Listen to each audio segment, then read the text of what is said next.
ఒక సాహసి, ఒక స్వాప్నికుడు, ఒక దమ్మున్న కలేజా ఉన్న నాయకుడు మాత్రమే దళిత బంధు లాంటి పథకాన్ని ఆలోచన చేయగలుగుతారు.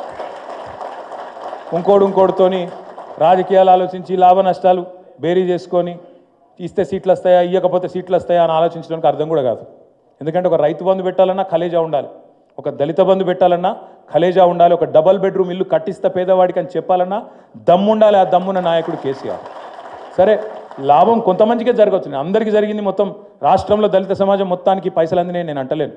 కానీ ఎక్కడనో దగ్గర 1000 మైళ్ళ ప్రయాణం కూడా ఒక్క అడుగుతోనే ప్రారంభం అవుతుంది.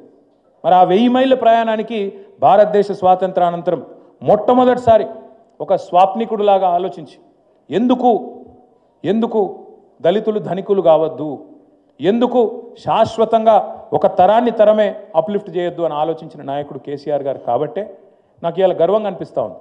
కొన్ని ఎగ్జాంపుల్స్ ఇక్కడ నేను వచ్చేటప్పుడు చదువుతూ ఉంటాయి. దళిత బంధు పథకం కింద పెట్టిన ఒక రైస్ మిల్ విజయలక్ష్మి ఇండస్ట్రీస్ అని నా నియోజకవర్గంలో పెట్టినాం. పక్కనే ఉన్న కల్వకుర్తి నియోజకవర్గంలో కడతాల్లో ఒక డైరీ ఫామ్ పెట్టినారు. అట్లాగే మా కరీంనగర్ జిల్లాలో హుజూరాబాద్లో 3 దళిత సోదరులు కలిసి ఒక ఆర్టీసీ బస్సు కొనుక్కున్నారు, హైర్కి ఇచ్చినారు బస్సు కొని. అట్లాగే 9 మంది కలిసి పెట్రోల్ బంక్ పెట్టుకున్నారు. నేనేమంటున్నా, మనం లక్షలాది మంది కుటుంబాలను మార్చకపోవచ్చు, మనకున్న పరిమితిలో పిండి కొద్ది రొట్టె. నిజంగా కేసీఆర్ లాంటి నాయకుడికి అపరిమిత వనరులు ఆయన చేతుల కింద ఉంటే, భారత ప్రభుత్వం లాంటి ప్రభుత్వం ఆయన చేతులు ఉంటే ఆయన చాలా చేస్తుండే. కానీ పరిమితమైన వనరుల్లో ఇన్ని మిగతా అవసరాలు చూసుకుంటూ, అందరిని అరుచుకుంటూ, అందరిని కాపాడుకుంటూ ఉన్నంతల పిండి కొద్ది రొట్టె అన్నట్టు చేయాలని చెప్పి సంవత్సరానికి కొన్ని వేల మందికని ప్రపోజల్ పెట్టి ఈ స్కీమ్ తెచ్చింది. సరే, దాన్ని రాజకీయంగా విపరీతార్థాలు తీసి సమాజంలో లేనిపోని అసూయ ద్వేషాలు చెలరేగేటట్టు చూసి, అరే నిన్నటిదాకా సుమన్ నల్లంగా వేసుకున్నాడు, ఇప్పుడు తెల్లంగా వేసుకుంటుండు, ఆయనకు ఎందుకు పెద్ద పీటేస్తున్నారు మీరని ఇంకోని రెచ్చగొట్టి కొంతమంది చిల్లరగాళ్ళు రాజకీయ లబ్ధి పొందొచ్చు. కానీ నేను మాత్రం గర్వపడుతున్నా, కేసీఆర్ సైనికుడుగా ఆయనకు సల్యూట్ చేస్తున్న దళిత బంధు లాంటి పథకాన్ని ప్రవేశపెట్టినాను. కానీ డాక్టర్ బాబాసాహెబ్ అంబేద్కర్ జయంతి రోజు ఖచ్చితంగా ఆ బాబాసాహెబ్ అంబేద్కర్ పేరు వాడుకొని మోసం చేసిన కాంగ్రెస్ పార్టీని అడగాలి. ఇవో మేం చెప్పిండ్రు, కాంగ్రెస్ వాళ్ళు ఎస్సీ ఎస్టీ డిక్లరేషన్ అని చెప్పిండ్రు, అందులో బాబాసాహెబ్ అంబేద్కర్ పేరు వాడుకున్నారు. ఏమన్నారు, కేసీఆర్ 10 లక్షలు ఇస్తుండు దళిత బంధని, మేము 12 లక్షలు ఇస్తాం అని చెప్పి మల్లికార్జున్ ఖార్గే సాబ్తో చెప్పించారు. చిన్న చితక వ్యక్తి కాదు, all India Congress committee president, భారత జాతీయ కాంగ్రెస్ అధ్యక్షుడు మల్లికార్జున్ ఖార్గే సాబు చేవెళ్ళకొచ్చి ఎస్సీ ఎస్టీ డిక్లరేషన్ రిలీజ్ చేసి 12 లక్షలు ఇస్తామని చెప్పిండు.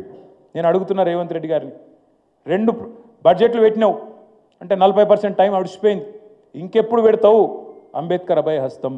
ఎప్పుడు ఇస్తావు 12 లక్షలు? 12 లక్షలు కాదు కదా, నాకైతే తెలుసు, మీకు కూడా తెలుసు, రాష్ట్రంలో ఉన్న దళితులందరికీ అర్థమైపోయింది, 12 రూపాయలు కూడా ఇవ్వడు వీడు, పచ్చి దొంగ. ఇంకొక మాట, 6 లక్షలు ఇస్తా అని చెప్పిండు. 5 లక్షలు కాదు డబుల్ బెడ్రూము, 6 లక్షలు ఇస్తా నేను, మిగతా వాళ్ళకి 5 లక్షలు ఇస్తా, ఎస్సీ ఎస్టీలకు 6 లక్షలు ఇస్తా అని చెప్పిండు. మరి నేను అడుగుతున్నా ఇవాళ డాక్టర్ బాబాసాహెబ్ జయంతి సందర్భంగా, ఏమైంది నీ 6 లక్షల మాట? ఎక్కడ పోయింది? ఖార్గే గారు ఎక్కడున్నారు? రాహుల్ గాంధీ ఎక్కడున్నాడు? మీరు చెప్పిన కథలేమాయే ఎస్సీ ఎస్టీ డిక్లరేషన్ ఇంకా చాలా చెప్పిర్రు. నేను 2 అడుగుతున్నా. ఏమన్నారు ఆ రోజు? అసైన్డ్ భూముల పునరుద్ధరణ, సమాన హక్కులు, పట్టాలు ఇస్తామన్నారు అసైన్డ్ భూములకు. మరి ఇలా భూభారతో ఏదో మొదలుపెట్టిరు. ఇస్తావా?